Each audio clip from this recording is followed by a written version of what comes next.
सिकंदर भागता हुआ लाला के पास आता है और उसे एक खौफनाक सच बताता है। लाला, वालिद खां की जान सईहान ने ली है। ये देखिए सीसीटीवी की फोटोज, सईहान वहां से भाग रहा था। ये पक्का सबूत देखते ही लाला आग बबूला हो जाता है और उसी वक्त सईहान को जान से मारने का फैसला कर लेता है। दूसरी तरफ सईहान एलिफ की बर्थडे सेलिब्रेट करने के लिए इल्हाम को रेस्टोरेंट बुलाता है। इल्हाम बिल्कुल एलिफ की तरह तैयार होकर रेस्टोरेंट पहुंचती है। इल्हाम को बिल्कुल एलिफ के रूप में देखकर सईहान हैरान रह जाता है। दोनों मिलकर खुशी खुशी एलिफ की बर्थडे सेलिब्रेट करते हैं। सईहान इल्हाम को घर छोड़कर आता है तो उसे अचानक एहसास होता है कि हमने तो एलिफ की बर्थडे सेलिब्रेट की, इल्हाम की तो की ही नहीं। सईहान फौरन दोबारा इल्हाम के घर जाता है और उससे कहता है, इल्हान रात को तैयार रहना, आज हम तुम्हारी भी बर्थडे सेलिब्रेट करेंगे। उधर जिक्रिया को ये खबर मिल जाती है कि सईहान ने ही लाला के बेटे की जान ली है। जिक्रिया भागता हुआ गाजी यूसुफ को आकर बताता है, साहब सईहान बाबा की जान को बहुत बड़ा खतरा है। ये सुनते ही गाजी यूसुफ उसी वक्त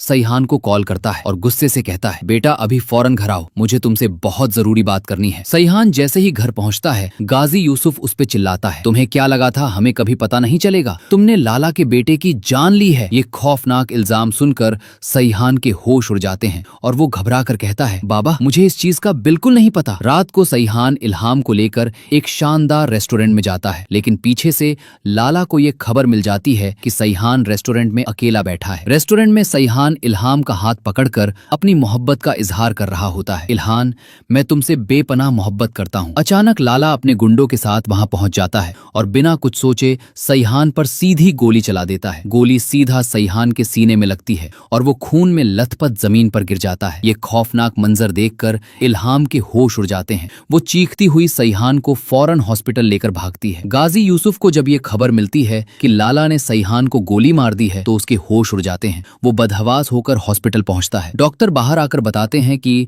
इनकी हालत अभी बहुत क्रिटिकल है। ये सुनकर गाजी यूसुफ अंदर से पूरी तरह टूट जाता है। उसे अपनी सारी गलतियों का एहसास होता है और वो तड़पते हुए सोचता है कि मैंने ऐसा कौन सा गुनाह किया था जिसकी वजह से मेरा बेटा आज इतनी मुश्किल में है। गाजी यूसुफ रोते हुए इल्हाम के पास आता है। वो उसके सामने हाथ जोड़ते हुए अपना सबसे बड़ा गुनाह कबूल कर लेता है। बेटा मुझे माफ कर दो, मैंने ही एलिफ की जान ली थी। तुम मुझे जो सजा दोगी मुझे कबूल है। दोस्तों आपको क्या लगता है, क्या इल्हाम गाजी यूसुफ को अरेस्ट करवाएगी या फिर उन्हें माफ कर देगी? मुझे तो लगता है सईहान की जान बच जाएगी। आपको क्या लगता है? कमेंट सेक्शन में लाजमी बताइएगा।